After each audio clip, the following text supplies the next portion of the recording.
I forestieri che vengono in Sicilia vogliono vedere pupi e cascetto siciliano.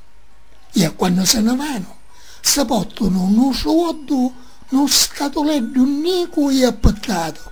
E urlando e suonando, pupitte zizzate, accattate nella bancarella. Che deve ormai su questa sera, cassetti che erano capolavori, ce n'è, ma nei musei.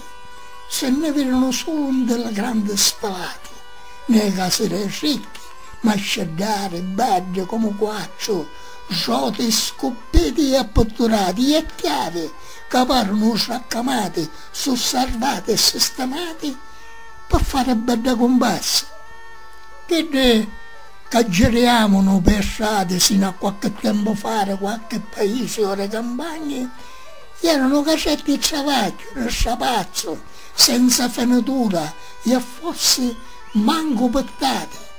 Erano muschi anche, magari, e niente più sciaule, sascini o carromatte, dei campagne e nei parini, con tanto di lapi, fortuna, trattura, camionetti. O carretto scomparivo per strade e scomparirono magari i massi cassetti.